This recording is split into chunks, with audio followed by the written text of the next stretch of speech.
Hey guys, welcome to the show. Today's episode is with Jerehmico Bautista. Mico and I have a lot in common. We're both buffs about movies and TV shows, and we just like talking about film as an art form. But also, Mico served as the head of the communications committee after me. So we have a similar experiences working on the Doha College podcast called DC Word. In today's episode, we talk about how Mico got stranded for 24 hours at the Hamad International Airport at the start of the coronavirus pandemic. You know, the events that happened and then what his feelings were. And then we share some quarantine experiences. And then most of this episode is devoted to his course. And we talk about what studying television and digital production can get you, as well as just discussing his passion for the industry and for the craft of making shows, making movies. We talk about the work of Roger Deakins in Blade Runner 2049, Gravity, we talk about Revenant, we talk about 1917. I really enjoyed this episode because to me at least, it's a bit difficult to find someone that appreciates film as an art form and then can sort of think about it in an abstract way. I hope you guys enjoyed this episode too. As always, don't forget to subscribe and share. And without further ado, here's Jerehmico Bautista. I was gonna ask you, how did you manage to get to Qatar? And then I was like, wait, I remember seeing that whole shebang on your story. Wait, so tell me about that. Let's hear the story. Okay, of course. So I came back at March 15th, 16th, and I landed in Qatar around, 11, 12 in the morning. And basically what was happening is that there's an escalator down to go to the, what's it called? The immigration? Yes, thank you. The immigration center. And what's happened, it's completely shut. It's completely shut down because when we landed, the first news that we heard was that only Qatari locals were allowed to go back into the country. Sorry to cut you off, but like just to put it into context, right? So they put out an announcement, I think, was it on the 12th or something, that they would close the border on the 17th or something like that. Yes. Do you remember the dates?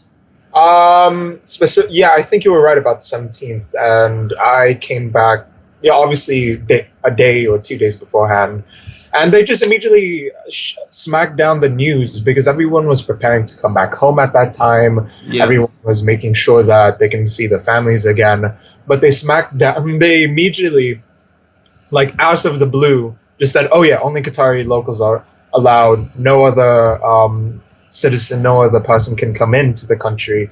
And obviously many people were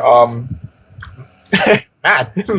People were insanely infuriated because what the heck, we just came back home and other people are at their airports just waiting. And I think a lot of people got kind of stuck in that window where I remember I was in the UK at that time as well, and I was like, should I go back? Should I not go back? Because like it's almost like if we were to go back, that we only had a few days to do it, and we had to make a decision immediately. Yes, and that was a really big issue because when we landed, everyone was kind of saying, we're here already. Why can't we just go through? We already have our bags, yada yada yada. And our bags are waiting for us. Our families are outside. Why can't we just go through? But obviously, organizing this situation of hundreds and hundreds of people entering the airport every single minute, it's a bit of an issue. And so whilst you were there, people were still coming in to Doha. Yeah. Yes. Was it like crowds or what? Crowds, and it just kept picking up. And I'll get to the point where people started leaving into different areas. But what main issue was that kind of organizing the entire situation went to hell. And obviously people were waiting, but after a couple of hours, people decided to book other tickets because the airport gave people the opportunity to go back to the countries or go back to wherever they came from. But the issue was, I met with a couple of people where the borders of the country were already closed. So they had nowhere to go. They had nowhere to go. That was like a massive issue for a few people, and it was really bad. And that was the big dilemma. Some people couldn't go back. Some people just couldn't afford to go back either. They had nowhere to stay. and that was a big issue for like 24 hours, and it was a bit of a situation. But obviously, the good thing was a lot of people were patient, but some people were kind of making a ruckus about it. Mm. I talked to this person that was we were having a discussion with one of the policemen that were in there, and basically he said how I talked to him because he was kind of making a panic about it, saying, "Where are we gonna go? Where are we gonna do this and that and that?" And it was obviously not fixing anything, and a few people were asking him, like, "It's not good to panic, yada yada yada," because we're bigger people. But we obviously I'm trying to make a light of it. He was he was saying how can you not panic, and it's like, just not panic. But anyways. The next few hours, I actually met with a few of my friends that came back from the UK. Isn't they came at the Yeah. same time as well? Okay. Yes, and it was really nice to meet them, and it definitely helped my situation and their situations, hopefully, because it just made things more comfortable to be with people that you know. And yeah, obviously we sat in our own areas while waiting. And in the next few hours, I'm guessing one of the managers of the airport was continuously giving us information, kept coming back after 4 or 5 hours of waiting, and excuse me, he gave information about what the government was saying, and the main thing that was said all the time was, "Yeah, you're not allowed to come back into the country." And that was a big. It kept growing bigger and bigger because obviously people were waiting, and and all throughout, people were still arriving, or did it get to a point where people stopped arriving? Yeah, I came at 1 in the morning, and people came around 6 and 7 from different countries such as the US and like different transfers. And so it was a bigger issue as well because people still kept coming, and what they heard and when they landed obviously created even a bigger mess, and the news of the managers saying, "Oh yeah, you guys are still not allowed in the country." So people went back to where they came from. People went back to their home countries, and I was thinking of going back to the Philippines as well. And I had 2 options actually. Two options. Two options. 2 options to go back to the UK to stay with my aunt, or go back to the Philippines to stay with my grandparents. And no, I managed to stick close to it. I think somebody's trying to enter my door. I think lunch is ready, but I'll stick to this. I stuck to the guns because I just knew that there was going to be a time where they realized that the government was going to realize that, okay, this is kind of stupid. This is kind of stupid. Keeping all of these people, having a higher chance of people getting infected in this small area together. That was like the main issue I had. Obviously, staying away from other people was the number 1 priority. Like, staying away from others was a big issue because obviously they were going to be packed together yelling at directors and managers and yada yada yada. Can you sort of give like an estimate of like how many people were actually confined there?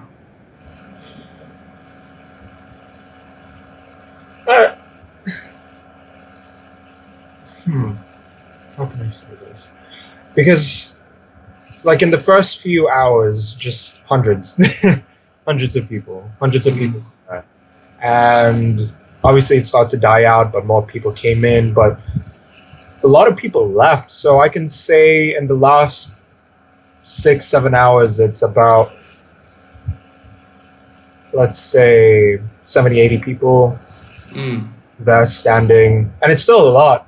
It's people. I think there's more because I was in one section of the airport. There was another section.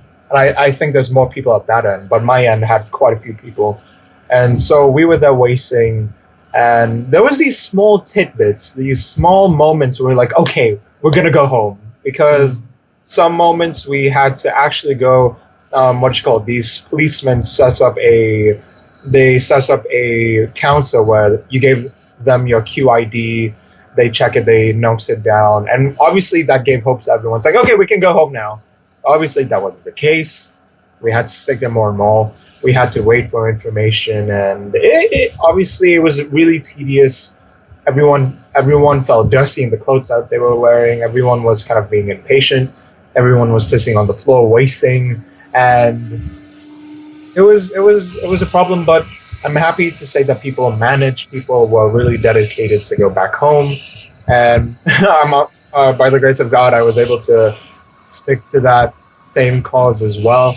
And just overall, we wasted another few hours. And then one smack dab thing struck, because we had to give them the passports, and then they gave it back.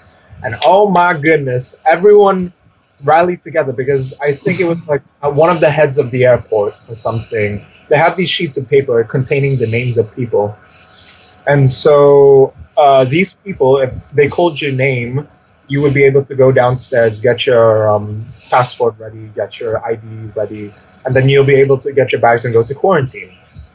And it was, I think at that point there was a lot of people together, and obviously that thing of, oh crap, there's way too many people here together, no masks, no anything, that's like a issue. And obviously that wasn't the case, because they called each other's names, and they call names every hour, but the first time they called it out, the last person that they called, hey, when they said they couldn't pronounce my name, Jerehmico. I was like, no, that's me. Okay, fine. Okay, that's me. I'm out. I was gone. I was like, I felt bad for the people, because there were families, there were husbands, there were wives that they're waiting for their families to go back, and obviously I felt really bad. But like I can't help the feeling that, my God, I'm going back. What time was that around? Like you say you arrived at 12:01 a.m. It was after the entire day, like 24 hours later. Okay. Obviously, I met a few friends, yada yada yada. I'm just making the main points. Friends I met was really well. They still see my Instagram stories, yada yada yada. And did they give you any food or water while you were there? I think I remember a post where you were like, they gave us water after like 6 hours. Yes. Oh my goodness. Yes. So it kind of took a while for that to happen, because they actually went to the restaurants downstairs. You know, the one Burger King and that Asian one. They made food for us up there, and it was really great. But that was after a while. That was after a while of waiting. And what the airport did really well was that they gave us access to the main hub, you know, for us to get food, for us to get that. And that was great, but I don't think everyone knew about that. And that was wait, by the main hub you mean around the teddy bear area? Yeah, around the teddy bear, literally anywhere. So you can eat, you can dine, so it was fine. The main issue was that some people didn't know, because when I came back, they were still there. So obviously I ate with my friends, and that was really great. Ate some overpriced Burger King, really overpriced Burger King, because everything's overpriced in the airport. But yeah, it was good to see them finally eat. Everyone felt happy. Everyone felt great for once. And the news came in about, oh yeah, every single hour people will be announced to go out. That was great. It was fantastic. How long did that last? I mean, as in, like, how long did they allow people to go in? Or was it just everyone you were with, those 70 or 80 people, and the ones in the other section? Yes, they allowed everyone back. Yeah, they allowed everyone back. Because but from then, like, people arriving at the airport, they weren't allowed in? Or I'm guessing at a point they would cancel, flights would be canceled at a point. That's some BS. Sounds like an experience you went through, man. It was a hard one, but it was a great one. It just shows how far dedication can go, how far your mindset can go into the situation, because everything seems to be falling apart. Everything seems to be going to hell. it was a moment where, that self belief that, okay, I can do this and Mm. do it. It's great, and just Was overall really happy. were I mean, obviously there were some people that had no choice, but like they couldn't go back to the country. But it sounded like you still had some options open, whether it was the Philippines or to go back to the UK. Right. So did you just get to a position where you're like, I'm gonna stay here if I can, and only if they literally don't let me in, then I will entertain other options. Yeah, that was the thing. Yes, 100%. But I was really wanting to see my family. It's been a Mm. while, and I just knew that God told me, saying that you will see your family, you will see them, you will meet them, you will be with them. You just have to keep your faith strong, and it did happen. And I was really tempted to go back to the Philippines. I was really like just really thinking about it, but it was just that moment of realization that I can do this. I can do Mm. this, and it I'm, happened. I'm guessing like your family was stressing out the whole time you were there as well. Oh yeah, 100%. Especially my mother. Oh my goodness. Oh, keep me updated, okay? Keep me updated. Yeah. Oh my goodness. Yes, yes, 100%. And obviously, I can understand. You can understand it, obviously, saying Yeah. because your son was there, is there behind an entire counter. They're meters away from seeing them. Oh, were they there the whole time at the airport, or did? Obviously, they had to leave at a point. They had to Oh. leave. They went back home. Yada yada. I didn't mind because I was telling them I have no idea if they're gonna say anything, and so fast forward a bit. When I went through, oh my goodness! First thing I did, contact my mom. Contact my mom. When I went down there, went through the border and everything, I just had to Yeah. type on my But- phone. But even then, like once you got through, now you had to go through 14 days of quarantine. Yeah, and that was completely fine. They did a great job in that end because they sent us to this apartment complex, and I was with a roommate. His name is actually Mico, and I. So I was like, damn, It was meant to be. best friends. We're gonna be best friends, and It was a great time. 2 weeks being alone. It was also like this next phase of just understanding and learning because in the UK, I lived alone, in dorms and living there and organizing things myself as an adult. It was much easier doing it for the 2 weeks. And especially with the help of Nico, we were able to just have a lot of fun, just play a few video games. And obviously, there was nothing to do. There was nothing to do. And so what the great thing was that your family can buy you food and give it to the front desk of the place. And my God, did I gain some weight? No, did I get some weight? Because let me tell you now, KFC here is much better than the KFC in the UK. My goodness. So obviously my family and I organized things to eat with Nico. We ate together. His family organized with him to, just continuously eat together. Because sometimes the food that quarantine gives you is nasty. What sort of things did they give you? Broth beans for breakfast, and it was yogurt. And for lunch, fish fillet is good to keep protein. I think the main idea that they had was to keep protein up. So I was like, okay, that's fine. For dinner, it's mainly lamb, chicken. So it was really good. If you just microwave it, and you'll be fine. Obviously, there were some issues. Number one was that heating sucked. Heating sucks for Warsaw. Mainly, we were told that we had to keep the faucet open for about 40 minutes. What? Yeah. Let me tell you, what a waste of water. But Nico told me, you know what? We're not paying for this. We're fine. We're not paying for this. We're cool. So obviously, yeah, I kept it open. And we had separate bathrooms, so we were fine. So yeah, I waited there for 40 minutes. I'm doing my own thing. I just glance over and over again to see, oh, it's been 40 minutes? Okay. You check the tap, and everything's fine, yada, yada, yada. That was cool. Another issue, there was no electricity in the kitchen for the first week. Oh, that's not good. Yes, not good at all. Because sometimes we'd wake up late and there's food waiting for us outside and we'd pick it up and bring it in. And so what we had to endure was really cold food. But people had worse. But we knew that people had worse, and that's fine. Plus the food coming from outside. And that was great. And what was just things kept getting so much better when it was closing on the 2 weeks, because I finished my Harry Potter book series because my family brought it in. I had snacks. I had fun. My friends talked to me more. I talked to my friends more. It was a great time, and just realizing how much you can do in a span of 2 weeks, it's a lot.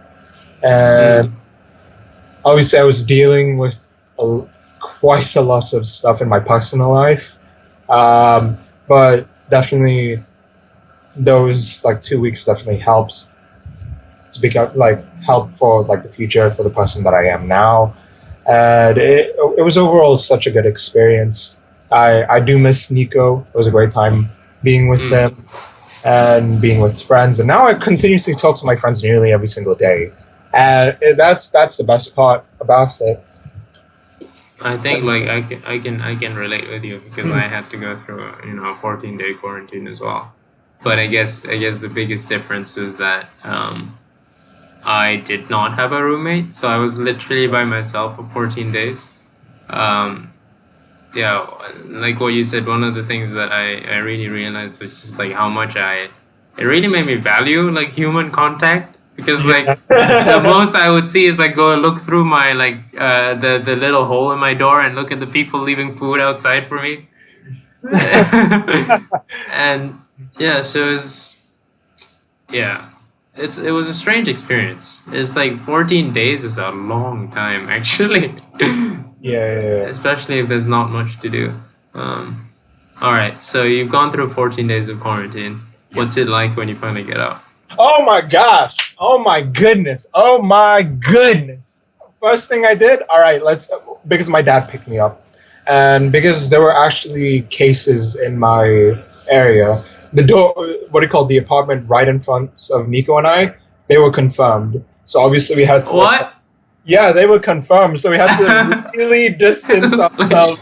All right, let's not do anything strange right now. Yeah. So there was that, and what was so cool was that we, my dad and I, we obviously did the elbow thing. We couldn't hug each other in, so we had to elbow, because I knew immediately when I went home, I'm gonna go take a shower, immediately.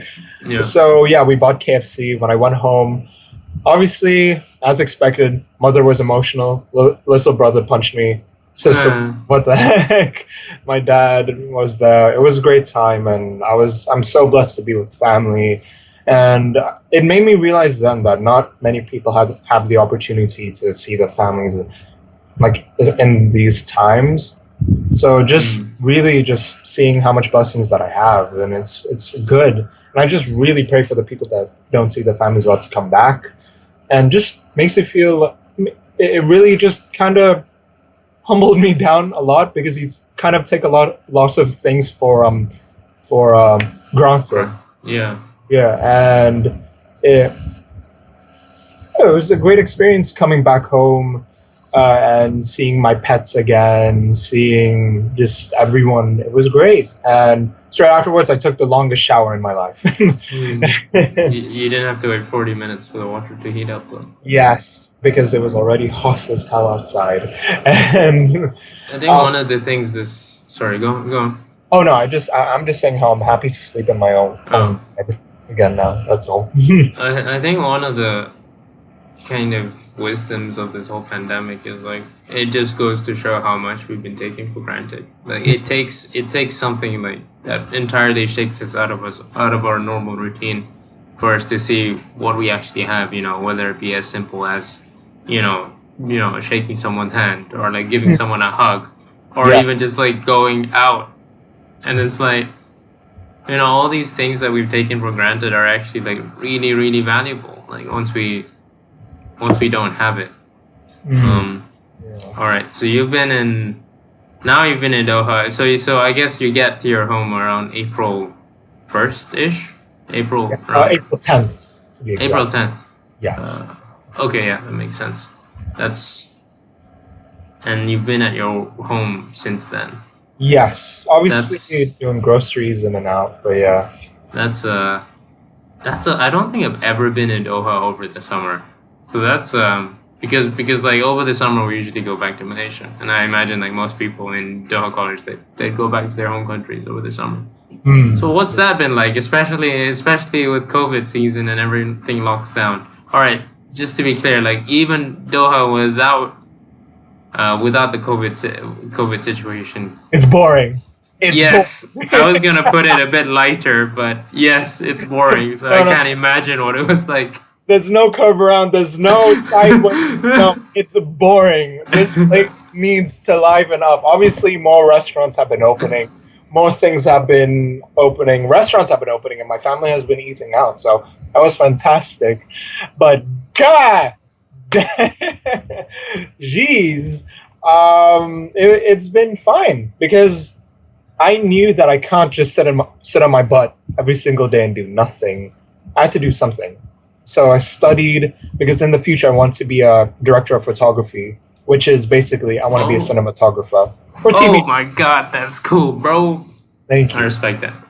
Thank you. And I want to be that in the future, and it's going to be great. And I've been studying that for quite a bit. But the main thing that I've been studying for this while is mainly guitar. I've been studying guitar for like months now, and my family has been gifted guitars from a friend, and so obviously we were really blessed to even like have these things in the first place. Here's my other beautiful acoustic guitar right here, and just having a blast and learning new things. I'm learning how to play the blues because I mean playing rock is really good, but having the talent to do solos and do these different types of notes and chords that you never thought you can do before, but you can, is really good to see. Really good to see and play. See yourself play. Wow, good structure of the sentence, me. But yeah. Was this something that you already wanted to do in the past and that just never got around to it, or did you? No, it was a click. It was like a boom in my head. I mean by that, like, did you play an instrument before this? Yes, I did play the drums for about a year when I was 16. And obviously, I know the basics of it, but this is the first time I've actually properly delved into like an instrument properly, just seeing how the thing works and just overall, just like even the structure of a guitar. It's really cool to see. And now I'm fascinated at really expensive guitars that I'm never going to afford in my life. Was it like a conscious decision on your part? You're like, all right, now I'm probably not going to do anything for 6 months. School is over. I don't know about school. We'll talk about school, but like, was that a conscious decision where you're like, all right, I need to do something with my time? It was a bit of a conscious decision, and also the good thought that the feeling of I can learn something. I mean, I've learned from my uni. I've studied the thing that I love to do so much, which is obviously media, and time for something different. And this was like the main thing that came to my head immediately when I saw of it. It was such a good and refreshing thing to play because it was the first time I've struggled since year 13 because if you love Zarf, you know as much as I do about DC Wood. If you love something, it gets so much easier to do, so much easier to get into. And I don't know if I'd say I love DC Wood though. I mean, love hate relationship with DC, but just the thing that you do so much that you love to do anything. And this was the first time that I struggled really hard because playing F chords, playing B major, B minor, those types of chords, it took me weeks to learn and study those, but it came to a close, and it was really it was really satisfying, satisfying to not just learn, but just continuously do it properly over and over and over again. I'm so happy about that. And my goodness, what a trip has been, because I'm okay. I'm okay. I'm decent. I'm decent. I know definitely much more than I did months ago. I can do solos, but really badly. So yeah, there's that journey that I'm taking on right now. How much has it been like dedicated practice that you've been putting in? Like you've got a schedule set up, or how has it been? I can pull it. Your turbine. Sorry, wait. I can hear your PC right. just. Wait, bro. No. Don't worry about it. Is it okay now? Yeah. I just noticed that. I was like, oh, okay. But no, it's like after I play video games with my friends, I definitely play the guitar because I'm like, okay, I'm doing nothing. Let me do something. So I pick the guitar. I go on YouTube, see what I can do with playing, and that's been such a good time, such a good journey. It's such a good way to do something when nothing is there for you to do. Has it been a structured sort of learning, or are you just like on YouTube and like, all right, I'm gonna try and learn this today? Well, what's so good about teachers on YouTube is that they give a structure for you. Mm-hmm. I followed this beginner course on YouTube to get me to teach me the simple chords that you should learn, like C, D, G, E major, A major, like those things. Is there an A major? No, just A. Yeah, A major is just A. But yeah, it's those simple things. And then what I did is that I started playing songs and just seeing how well I can play those songs, like the different styles that I can play. And sometimes there's a chord that I can't specifically play. And so I'm like, okay, let's note this down. Let's try to find a much simpler, like a bit simpler song, and then I play that, and then I go back to the main song that I couldn't reach. Much more experience now, and then I can play this song, develop on it, and then just do it over and over and over again. Then it's doing well. Why was Wonderwall the first song you learned? No, I'm kidding. That's like a story. No, actually, the first song, I think it was it the Joker Bird? I can't remember, but the proper song, like after the beginner course, was Hallelujah. You know, the one they play in Shrek. Hallelujah. Hallelujah. It was great, and I knowing that, oh crap, I can do this. It's like the best feeling ever. And I think especially when it comes to something like music, like you have to start from a place of enjoyment. Like there are methods of learning where you go straight into the technicalities, right? You go straight into like really technical learning. Yeah, that's it. Sorry, let me just finish this. But like I can relate to this on the level of learning a language. Like it's when you learn a language, you don't want to go straight into the grammar.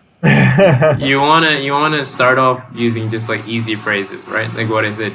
Start off from the place of usefulness, of enjoyment, you start with vocabulary rather than anything.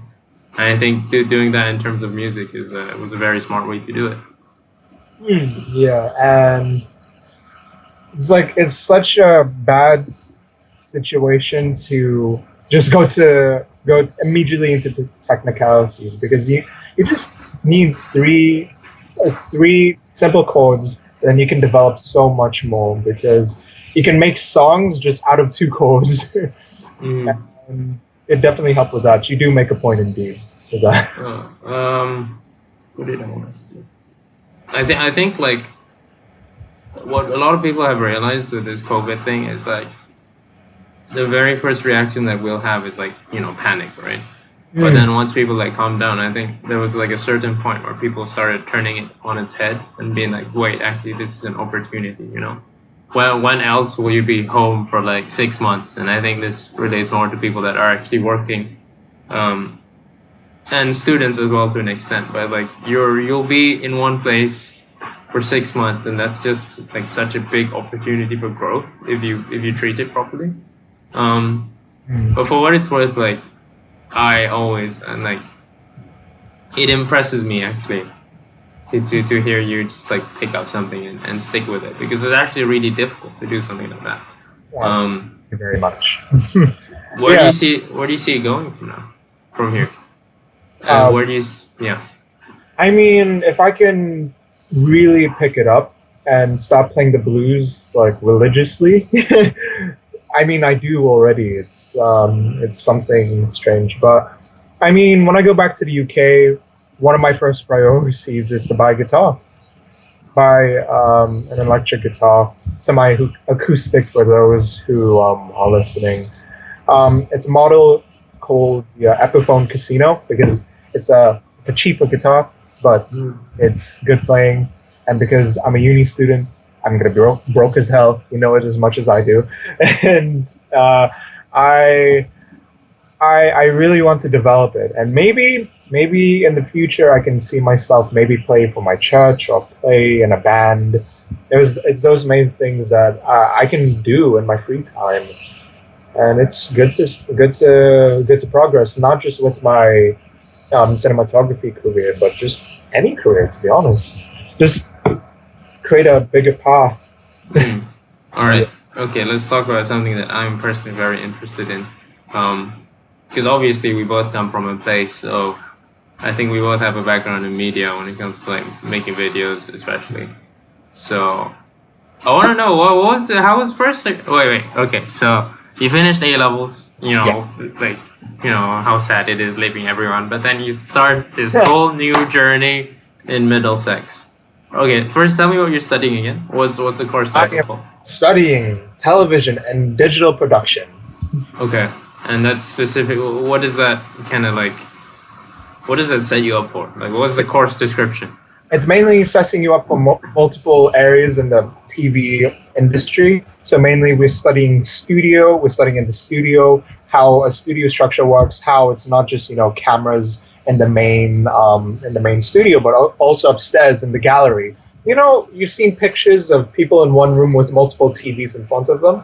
You actually learn how it works, how there's a director in there, focusing on different camera angles, how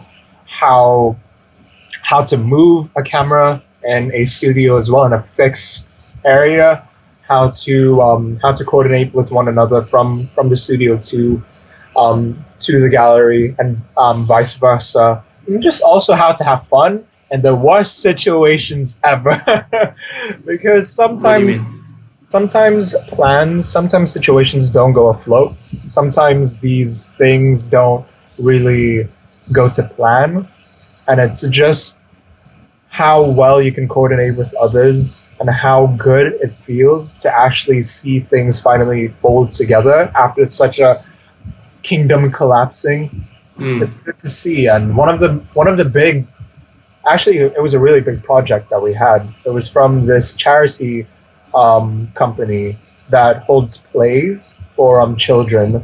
And it was really cool because they gave us different ideas in these different situations. However, the planning was wrong because because our professors gave us the wrong information, and so we had to do everything on the day. Wrong? What do you mean wrong? Because there were two teams. One team was given information from the charity directly. The other was to make a plan ourselves, and obviously that was the hardest situation. I was the director of that second one, and we thought that we would make a play like this. We would make different types of stories for the charity people to act out. That wasn't the case. We were actually supposed to be given information from the charity as well. That was a big no-no. And the thing is, time ran out. Time was running out. People were getting tired. We were in the studio for way too long, and we had to wrap things up. And that was a big issue. And we pulled through. Because we're like, how did you manage? How did you manage to do that? How do we manage was that we mainly just had to coordinate with the other director, my friend Simone from the first group. We had to coordinate with them and just make sure that we can communicate as a team to have our visions told to the people down at the studio, because we have operators down there that talk directly to the main hub upstairs, and it was such a great feeling, such a great feeling to have not just help, but just knowing that you can also do it yourself, because you feel like an adult. You're in the room like, yeah, I'm the one making the calls. I'm the one doing these calls and whatnot. Obviously, you guys can help. And not there's no hand holding, but it's just like brothers in arms types of moment. And so we commanded, we called, they did. We ran out of time, but we did it in the end of the day. That was like the end. And obviously, we were a bit annoyed at our professor in the charity for not giving us the right information. But obviously, as adults, we told them, and then they talked back. The end. And it was good to see, and I got a good grade out of it. I got a really good grade as well. I'm interested in knowing more about this course, because I mean, okay, from my first question is like, how much of this is like, classroom lectures oriented, and like how much of it seems like this sort of learning would benefit more from on-set, like hands-on experience? Understandable. Yes, I would say that it's a 50-50. Because you do have these classes, let's say, because there's pitching in the industry, where you pitch an idea to different companies. They teach you how to actually pitch and actually develop an idea in your head.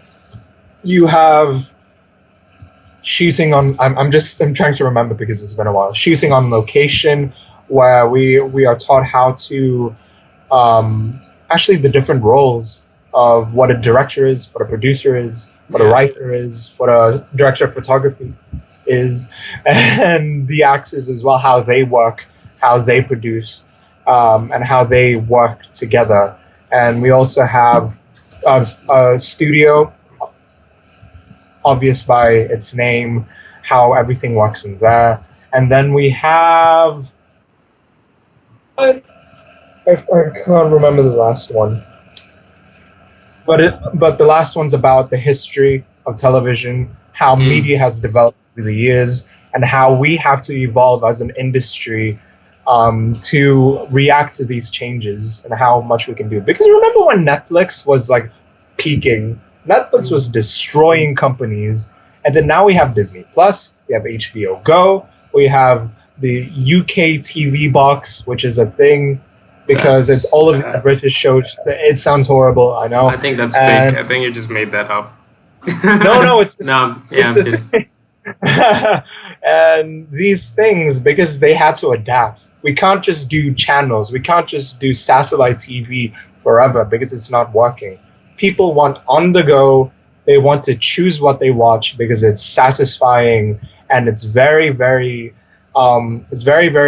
easy. It's very accessible to do these types of things, and it's good at the end of the day to even watch these shows, like because you chose to, and it produces more money for the companies. So there's that. And when people say, "Oh yeah, I want to work for Netflix," you have to be really specific. What does that mean? Because when people say you want to work for Netflix, are you saying do you want to work for the shows? Do you want to work for the company itself? Do you want to be behind?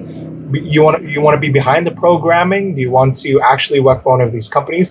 Because when people say they want to work for Netflix and for the shows, that's dangerous, because there's no specific Netflix, and I can say this for any company other than Disney, that because Disney is multi-trillion-dollar company, trillion, billion, doesn't matter.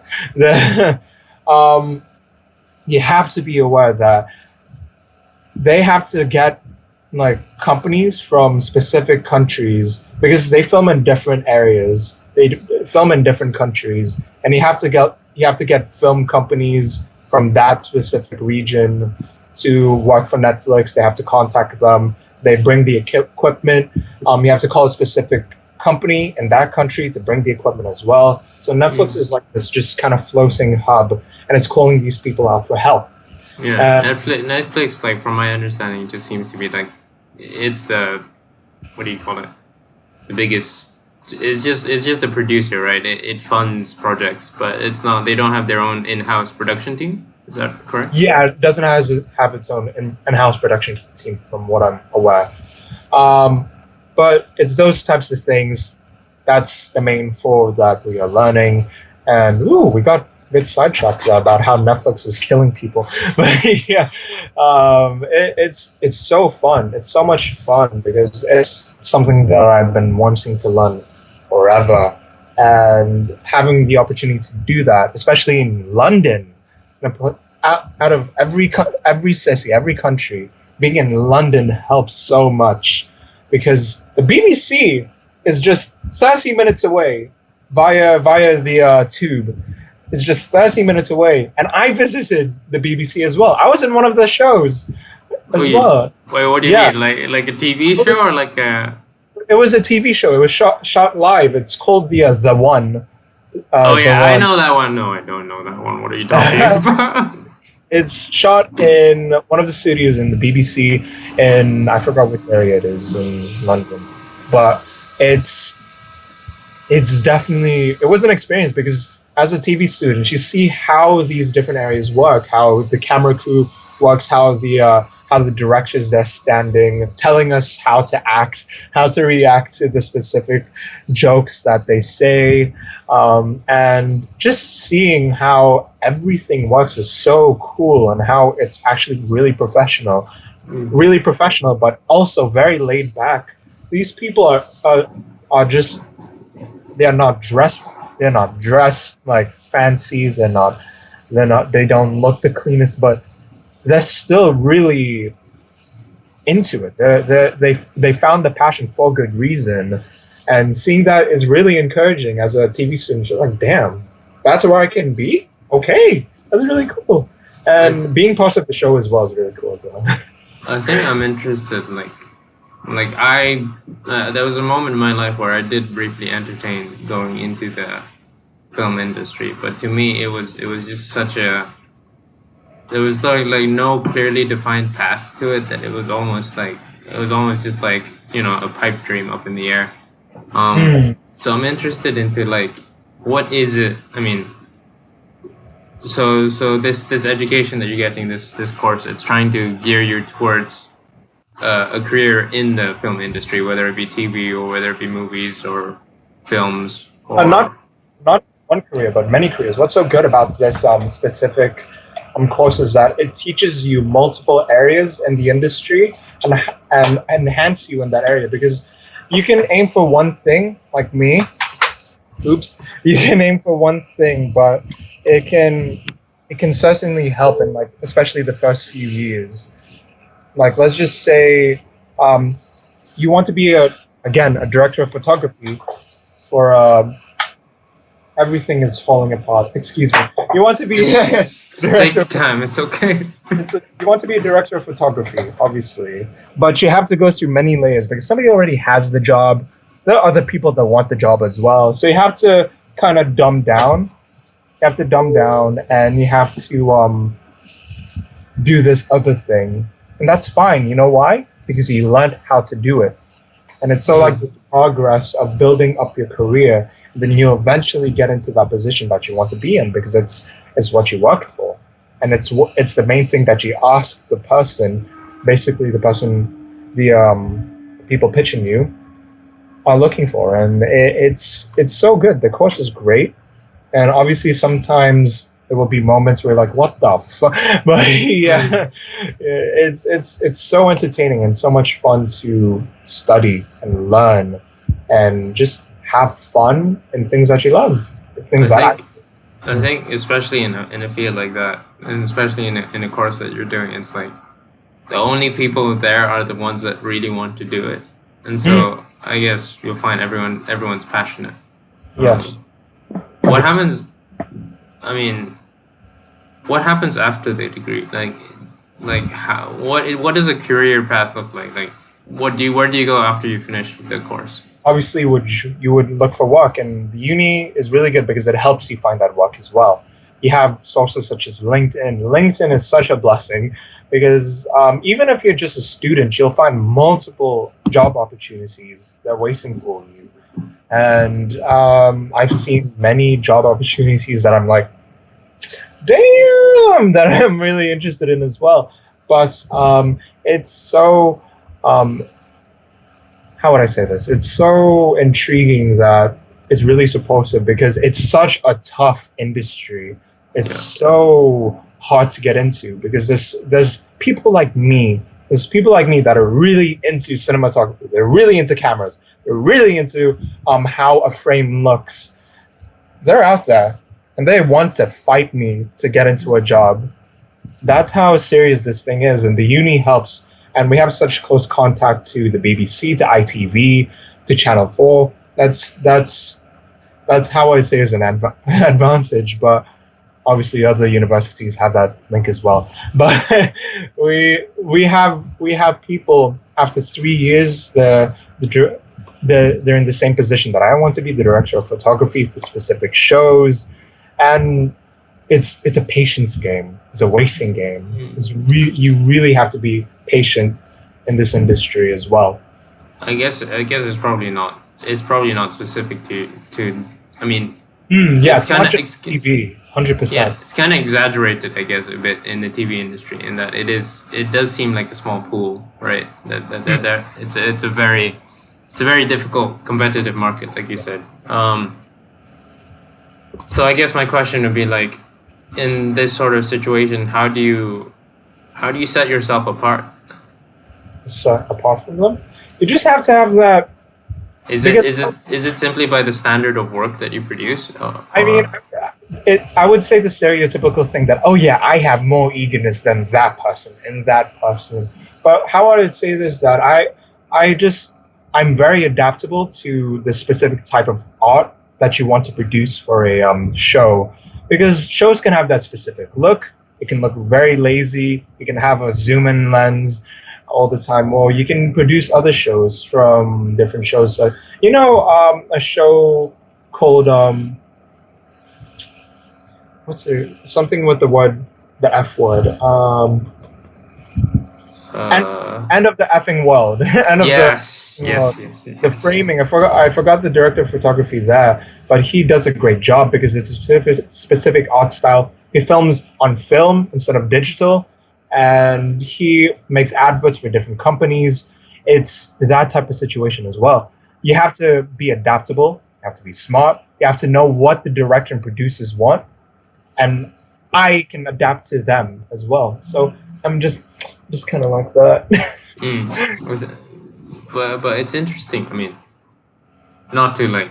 I know. I'm just asking you a lot of questions, but it's genuinely that's the point of the podcast. It's genuinely something I'm really interested in, and I think like going on about what I said about like thinking about this industry but not realizing that there was like clear career path.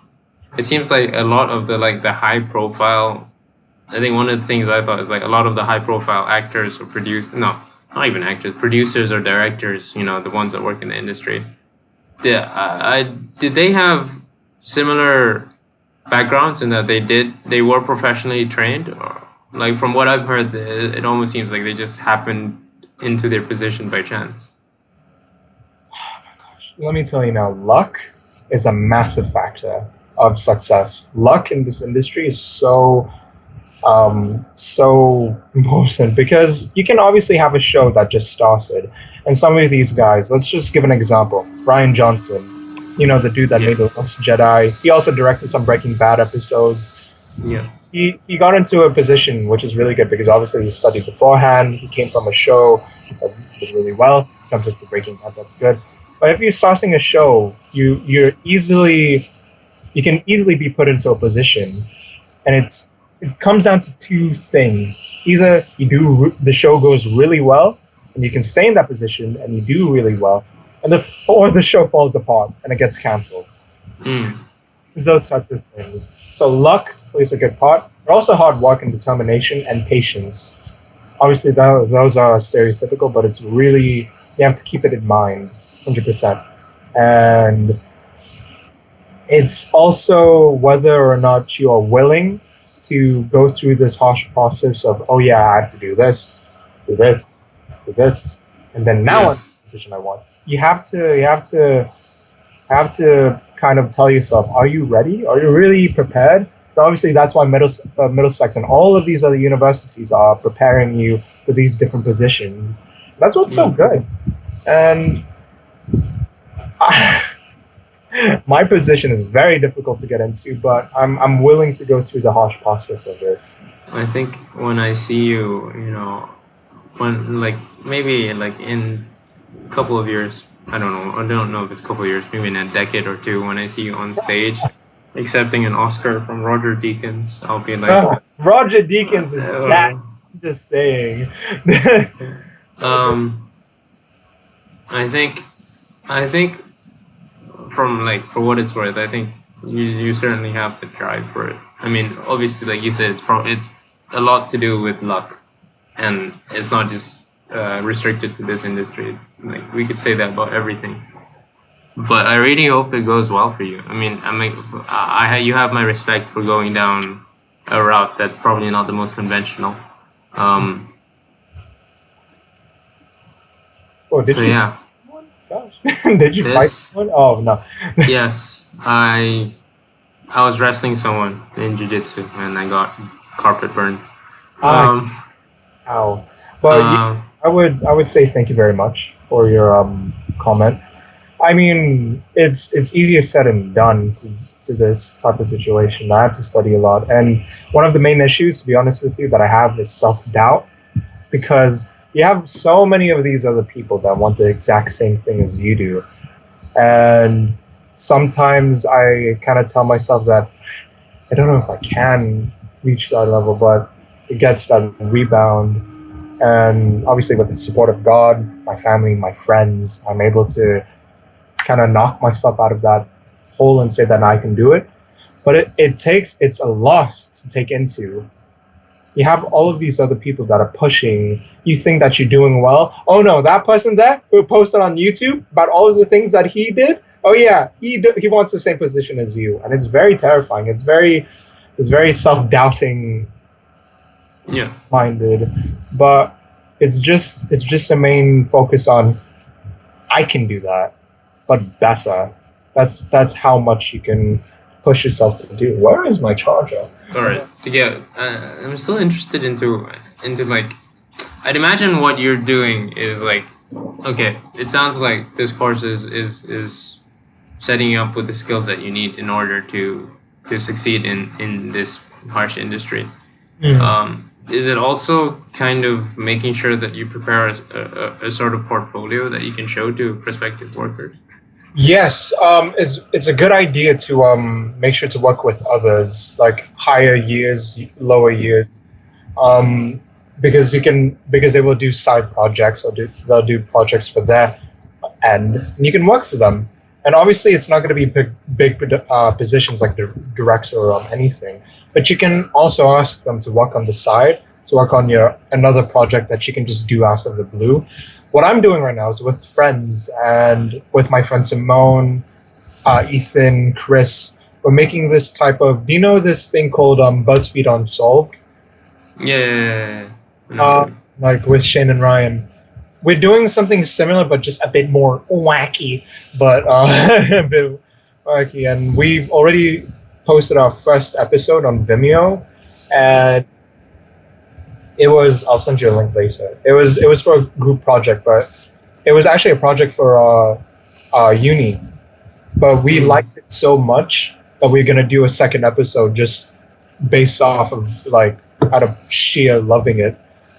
And it's those types of things that you need.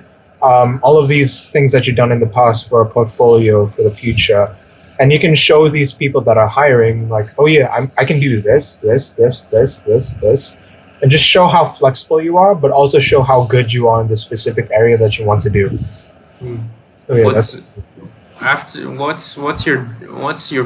what's the dream genre that you'd like to, be the director of photography for? Oh my goodness, that's a very difficult one. But one of the main ones I would do is horror. Really? Yeah, That's a difficult one to do. because you have because you have people like Stanley Kubrick, who has the he has this thing called the 1 point angle, where it focuses on a specific object or item or person, specifically in the middle of the frame, and focus it on completely. But also have the background be able to be part of the character as well, and it's so cool because it's so psychedelic, and it produces fear into the audience that are watching it, because what people fear most is the fear of the unknown.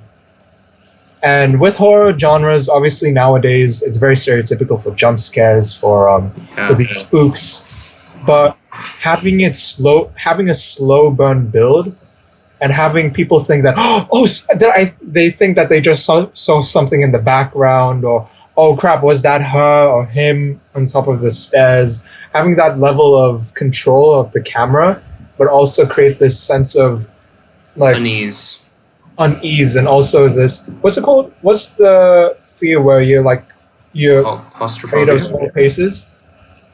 Claustrophobia.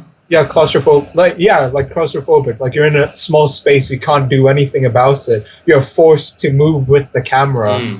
It's that type of situation. It's so good. It's like a really scary roller coaster, and I want to do that. It's so cool to do these things. One of the main show that I have on the top of my head is The Haunting of Hill House.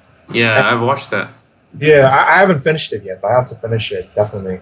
And those shows definitely do increase the anxiety that people have. Any other horror shows out there? I mean, you have The Twilight Zone. If you want to go back to those old shows, my gosh, it scares me. Old shows scare me for no reason. It's so out of fashion nowadays, but it's so scary because it's so original. It's so idealistic. It's like Black Mirror. That counts as horror in a sense. It's those types of shows that I really want to get into and to work for, and just to produce something nobody else has ever seen. Obviously, nothing original nowadays. Gosh, but yeah. I think one of the things like I really did enjoy about making short films or making videos is that you can really align everything based on a central vision, like a central theme. It's like you have to make sure that everyone's on the same page, whether it be the one that's the one with the camera, the one that's the actors, the director, the producers, and it is a constant act of problem solving, which is why in a way it's just so fun. But also just going back to the horror movies, I think jump scares are really cheap in my book. They're just like there's no effort in what you just did. But I think to kind of if the feeling you want to get is one of, like you said, claustrophobia, then there's a certain way to do that. And it's not just the camera, obviously, but it comes with like the set design and all that. That's 100%. But it's just really interesting to think of ways that you can kind of carry a theme through. I think have you watched It? I like the way they filmed that. That's a good one. Andy Muschietti, I think, was the director of photography. Or that other movie. What's his name? Sorry, the one with John Goodman in the bunker. It's about the aliens. It's. Cloverfield Lane. 19 Cloverfield Lane? No, 19 Cloverfield Lane. Yeah, I thought that was really, really well done. Have you watched what's his name? Us or Jordan what's his name? Jordan Peele, I think. Key and Peele. I had to remember the show that he was on. No, I haven't. That's the big issue. I haven't watched it yet. I have to. Oh my gosh, I've been slacking off 100%. But generally going to watch these shows, and oh my goodness, it's really these movies. Sorry, excuse me, these movies and TV shows. But yeah, oh my goodness. Do you feel like having studied this, you have more of an appreciation of Like, you know, when you go see something in a movie, you're like, wow, that's a really good shot. Does it add to it knowing how hard it was to get that shot, or like the intricacies? Yes, 100%. Because yeah, if you know, especially like how it's done, especially how a continuous shot goes, you have to have a good transition. You have to have a fake. It's like a fake transition. Yeah. With 1917, Yeah. is one shot. These fake transitions that they add into the movie. It's like those. You have to see these types of details, and then when you see it happen, you're like, props to that, dude. It's so cool to see. I mean, obviously, with movies like Avengers Endgame or these static superhero movies, having something like I really appreciated Joker's cinematography. Oh yes, bro. That was a masterpiece. I really like Joker. I mean, I see why people like it. I don't like it as much as others, but I still think it's a really great film. It's a great film. I just love how it's shot, how it builds. It's like it builds being more shaky. There's it's not really handheld, but it's slightly sarcastic when it comes to moving the camera. It definitely does it when the Joker becomes the Joker, when he builds that identity already, and when he shoots the dude at the end and yada yada yada, all things go to hell. It goes back to well shot and well edited, like in well edited ways, because it kind of dignifies that he's become the Joker. That is who he is now. It's not this like frustration of, oh yeah, I'm becoming the Joker, yada yada yada. He's become the Joker. Everything's back to the way it's been. It's like it's always been him in the first place, And that's what I noticed throughout the movie. I was like, oh damn, okay. Everything's well shot again. It's not just these weird frames from in the beginning of the third act. It was so cool to notice, and I really liked it. Do you believe that everything has to be in service of the story? I mean, if it's what the director wants, yeah. If it's what the director wants. If you want, what do you mean by that? I mean, like everything that you think of, you kind of have to see it from the perspective of, is it serving the story or not? As in, like, is it serving like the feeling that I want the viewer to get? Like, and that comes under like the way that an actor acts, the angle you choose. I mean, yes, most of the time it would be good, because a lot of the time you have shot reverse shot of people in movies, because people want to have the main person in frame nearly 24/7 during these days, so that's fine. Obviously, you have the weird angles like mid-long shots and just these different weird frames, like the dolly zoom, those types of things. You can add service to the main story. You can definitely add it. Obviously, you can lean away. You can lean away from it. But if you stick to it, it's good. But the thing is, if you blend it together, it can produce really good things. And I like it. It's good. When did you like? Was there a moment where you kind of just decided, finally, like, I'm gonna get into filmmaking? Was there like a specific instance in time or a specific movie that you saw where you're like, this is what I want to do? Okay. I mean, there was this one thing. There was something about Blade Runner, the original one, that I really liked. But because I loved the original one, seeing the new one, seeing Blade Runner 2049 and how well that was shot, I saw it with friends. They didn't get it, bro. I was like, loved it. I loved the movie so much. You just watch it and you salivate. That's what I did. I watched it in IMAX. I enjoyed every minute of it, and I grown the appreciation that if something that good can be made, I can definitely do it. I can definitely do it. And that's where it started to grow. I started studying it a bit more, started learning about lenses, I started learning about different types of cameras, film versus digital, even though I'm one of the few that like digital a bit more because I do like contrast and I do like detail in my films. Film is there for a good reason. Film is there for its distinct style, for its detail, and you can tell if a movie is made out of film versus a movie made entirely in digital.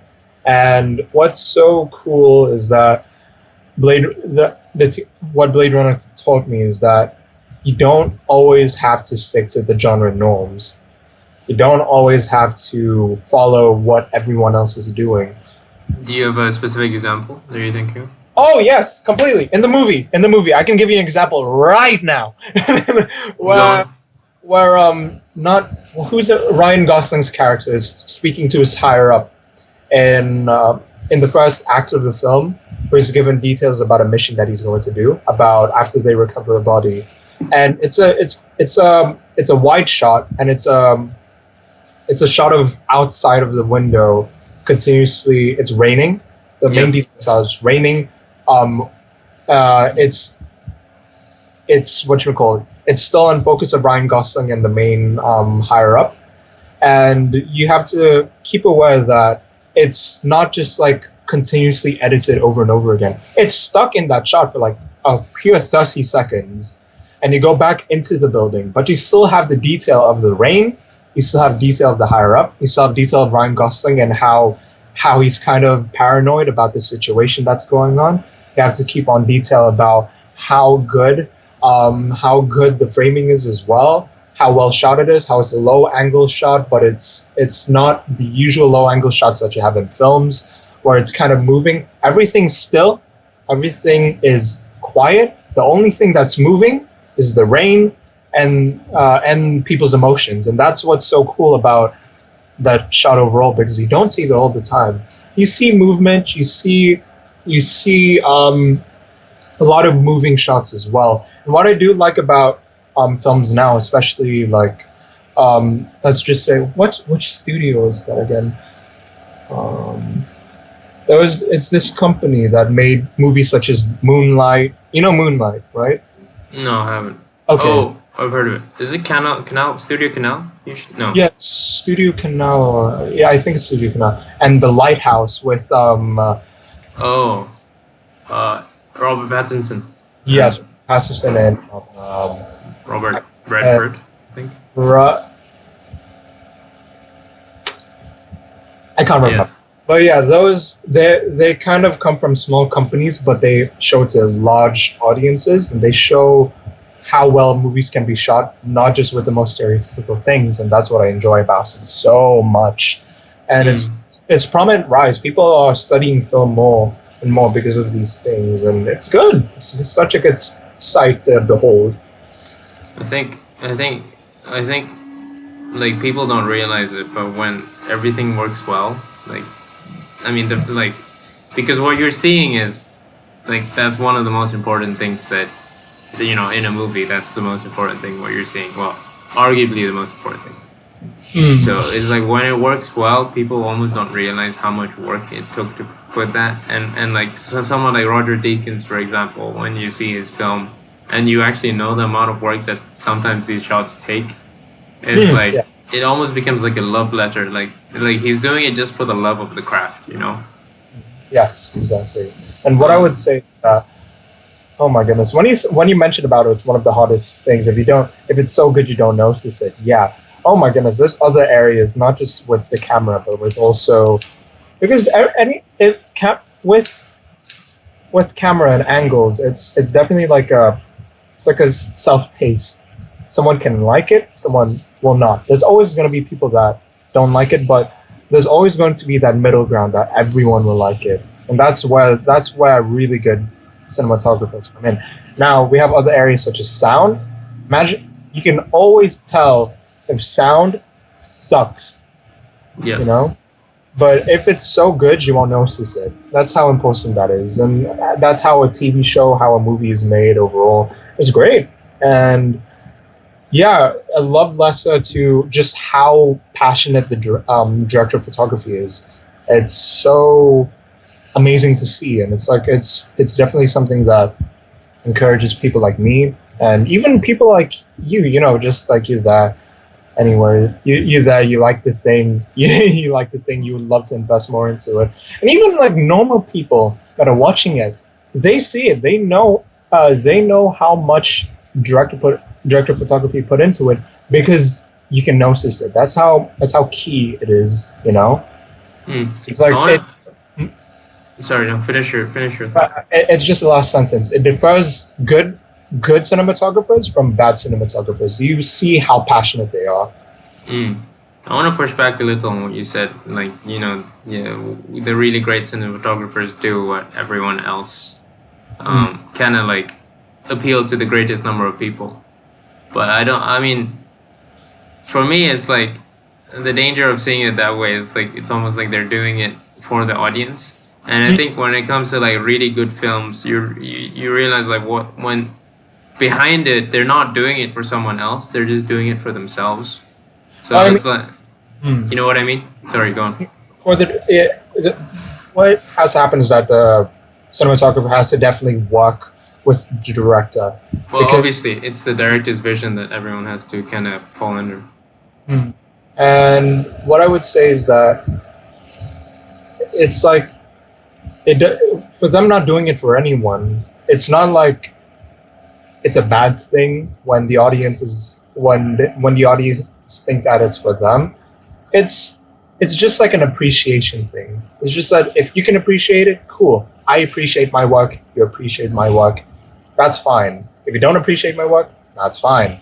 There's always things that I can work on. So it's those types of things where it's not really like a bad thing. It's just like a okay, that's cool. That's cool. That's, you know.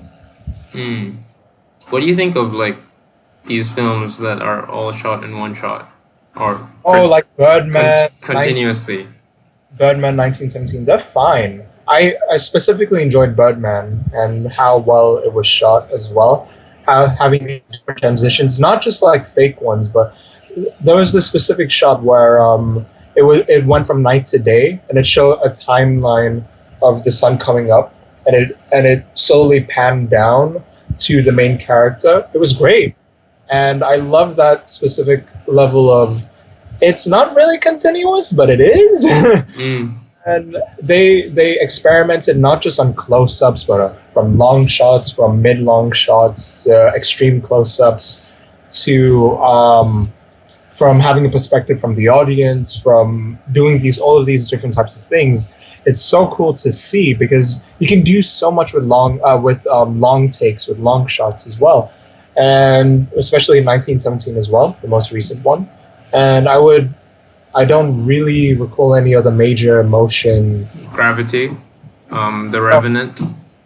No, Gravity wasn't one shot. Was The Revenant one shot? No, sorry. Gravity had a lot of long shots. Long shots. Yeah, I would understand. It shows the panic of someone. You can see the progression of what they're doing because that's you've watched Gravity, haven't you? Let's go to the part where the I think it was the ISS. The ISS was exploding. Yeah. Remember that part? Yeah, the ISS was exploding, and you see the progression of from total panic to concentration, and then a blend of the two. Because you see her doing all of these things under like 1 minute, and it's so good to see because it shows character progression. It shows how much she has encountered in like 10 seconds. She's like, I'm gonna die, but I'm gonna try to not die. So you see that long progression of her focusing on her seeing how much determination she has to live, while also seeing how she can die like that. So it's so good to see that as well. It's very good for character progression. It's so good for artistic reasons, and it's just a good thing to see as a whole. It's very pleasing to the eye, but you have to do it very correctly. Do you remember the long one shot? Did you watch Game of Thrones? No, I don't watch Game of Thrones. Oh, okay, never mind. What do you think of The Revenant? Because I think it got a lot of fanfare, especially because it only used natural lighting. Yes. Oh my goodness. Natural. The thing is, having natural lighting is so difficult because it's such an issue for us television people to time these things because we don't know. We have to check the weather. We have to make sure that everything is okay. We have to make sure that it's not raining, snowing. We have to make sure that it's not cloudy. If it's cloudy, you'd want to die Yeah. because lighting is just stale. It's just boring. It's bland. But sometimes that's okay though, if that's the kind of tone you want to get of the film. Yeah, but obviously most movies nowadays is not aiming for that tone. It's either happy, really happy, or a blend of happy and sad in one day. I would say with The Revenant, it's very well shot and it's very kind of relaxing to know that damn, they did it all natural. So there's in the behind the scenes it's much more relaxed, I can tell you that now. Not all of these people are assessing up for lights, not all of these people are assessing up for different types of angles of the light because it takes like what 10 minutes to angle a light perfectly for like for a scene like this, and you have to continuously keep aware that there's going to be different angles of the camera as well, so you have to change the light over and over and over again, and you have to be consistent so there's no continuity errors. And my goodness, was I so pleased to see Revenant look so good. And and obviously digital camera gang because it was shot entirely digital, and it must have been difficult as well. They have to time these perfectly. They have to time these shots perfectly. Well, obviously, not using lights just presents its all like its own host of different problems. Like I heard they had to like rehearse things so many times. Yes, yes, my gosh, yes, Yeah, yes. just so that they could get it the right time at the do it at the right time. Mhm. I think this is probably a good place to summarize a bit. I think when it comes to filmmaking, what it actually is, it's an art, right? Just like painting, just like writing, just like architecture, it's an art. And what you do is like when you get to know more about this art form and the technicalities that comes with it, be it recording, be it audio production, be it director photography, directing, producing, and everything that comes with it, you learn to appreciate it more. And like with any other art form, like what I believe is like as long as there's a clarity of vision with all the people that are involved, then and as long as you manage to get that through to an audience, I think that's the only thing you should measure for success. Yeah, yeah. It's just that pleasing amount of like how well you did it. It's just you have to step back sometimes and like, dang, I did that, And it's definitely a form of art, and it takes a lot of dedication to get into because it's not easy. It's not easy to think of something and put it onto a piece of paper. And sometimes people just take it for granted that a movie will look like this and this. But props to the people behind the scenes, props to the people for continuously putting the effort to make sure that this one specific frame is good, to make sure that the lighting is good, to make sure that the actors are okay, that the actors are not really having a bad time. Respect to those people. And you like you said, you build a level of respect for these positions. And it's good to understand, especially in the industry, when I'm doing my best to learn from it. And it's just overall just really fun to know. Yeah, it's good.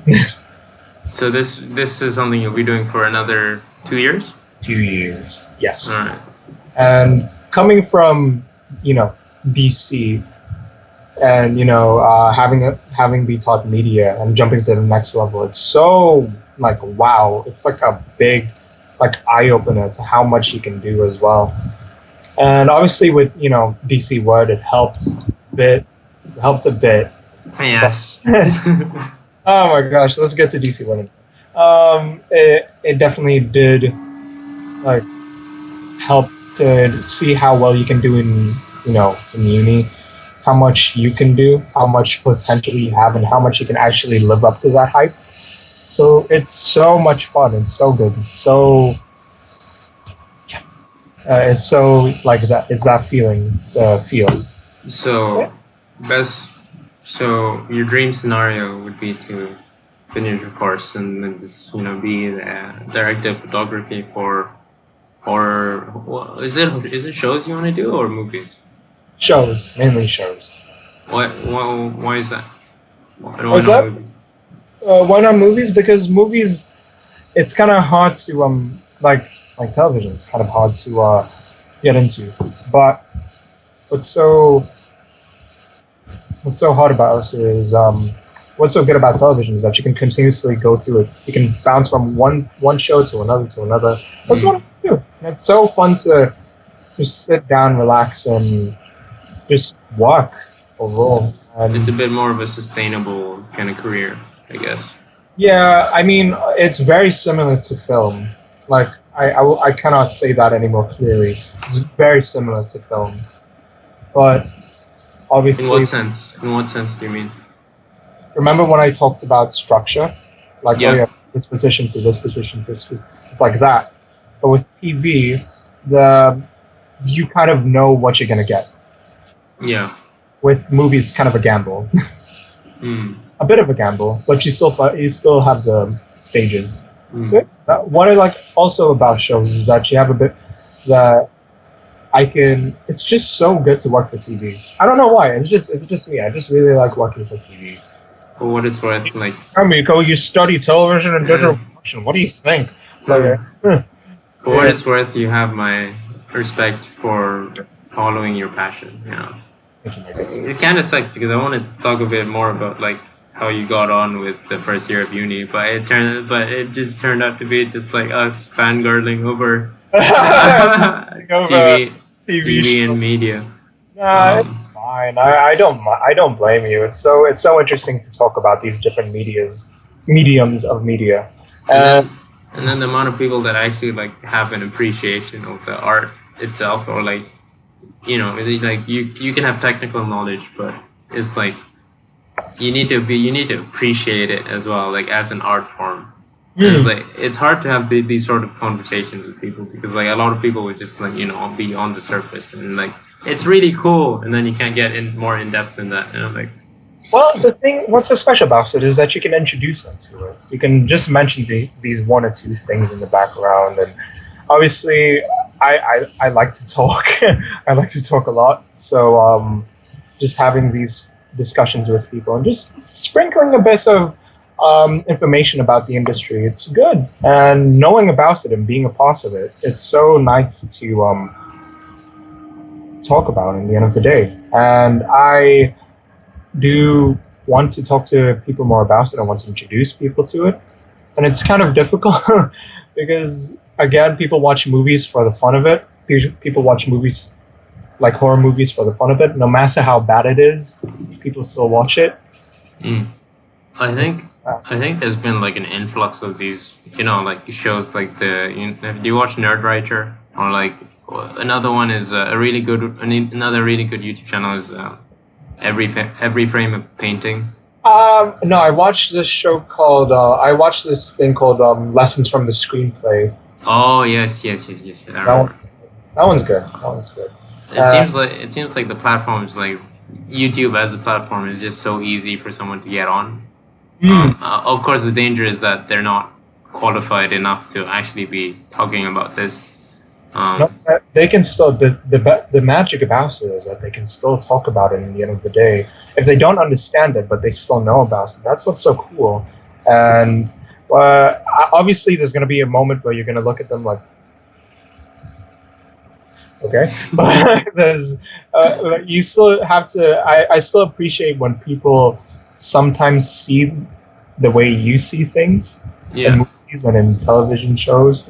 And I have to give props to them because when they look at these videos on YouTube, that's how people get started in these things. YouTube is such a great way to learn about these things, learn about guitars, learn about cameras, learn about these whole types of situations, because there's always going to be content creator making something that you want to specifically look at. And obviously from time to time, I'm going to be like, what the actual fuck are you talking about? It's still good.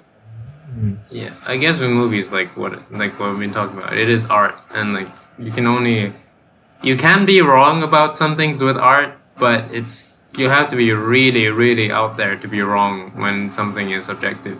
I mean, obviously you can kind of compare it to what the director wanted you to feel, but even that, in most cases, is a subject of debate. Right. Mm. But people in this type of genre with this type of industry will always find something they like. There's always going to be something out there that they like to watch and like to see. Ow, I just bit my tongue.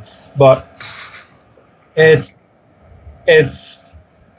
just this factor of everyone will always find something fun when other people won't, and those other people will find something that they like that other people won't. It's so cool, and that's why television is so flexible and it's so fun to get into. You can jump into these multiple things. You will always find a job. You will always find a job with a genre that you will like. And that's so cool. That's so interesting as well. All right, bro. This has been a lot of fun. Just genuinely, just learning more, like just hearing more about you, about what you're doing, about. It's just nice to discuss the film industry, obviously from someone that is very involved in it. I'm really, really looking forward to seeing how you get on with it. If you ever want to hear a non-partisan, objective opinion on whatever you're doing, then I'm always here to listen. But genuinely, it makes me happy to see that you pursue something that you're passionate about. Thank you, Michael. And on my end, you have nothing but good wishes and genuine hope that it works out, and that one day you'll be accepting an Oscar for. Not an Oscar. I guess a TV show would be an Emmy, a BAFTA. Yes. My goodness. I wish. Damn. I wish. But no, thank you so much, Zara. That means a lot. Coming, like, see how far we went. Like, from this tiny DC Word weekly thing. It was so I mean, don't get me started about like this year's DC Word. That was but yeah. And then they managed to get every single episode removed as well. I was like, what are you doing? It got hacked. I was told that the account got hacked. Yeah. And I was really kind of bummed about it because I would have backed everything up if I knew. But it was great while it lasted. Obviously, we built something really big. You did, and I just kind of did my thing with it as well. And no, props to you because, to be honest with you, you giving me the opportunity to work on DC Word definitely helped with my career. And it definitely helped with just how well I can work with the camera, how well I can work with others. It definitely helped. And I have to give props to you, Zara, for just giving me the opportunity in the first place and enhancing the situation as well. Enhancing my learning with the industry as well. So props to you, man. And thank you. It goes both ways, brother. I think that with DC Word, like the best thing I got from it was like time management. Like having to spend like 5 hours every weekend editing something is like, sometimes like I don't know if I have the time to do this. And then, but somehow, like I had a deadline and I always managed to meet it. And I think it's probably similar for you. I mean, oh my goodness! Every time I filmed on Wednesdays, immediately what I did afterwards was I go up to the media suite to edit, and so it wouldn't mess with my weekend or anything. But sometimes I would slack off a bit. That's why a good friend of mine, Ethan, he was my co-editor, and he definitely helped out. And it definitely sparked something in him as well with editing. Obviously, I'm not into editing as I was last year because I was definitely aiming to be an editor one day. But now I've kind of realized that I actually really like filming, and I really like watching myself do physical work, like not post-production, but during production. It's just that type of situation, and DC Word was something else, man. All right, brother. All right, it's been almost 2 hours. It's genuinely been like so much fun just to catch up. I'm looking forward to having you on again. Because if you, don't be a stranger. Just reach out if you ever want to talk about anything. Yeah, brother. And just overall, just really happy to be here today, and I'm very pleased to speaking. be speaking to you. So yes. All right, brother. Take care. Yeah, you too.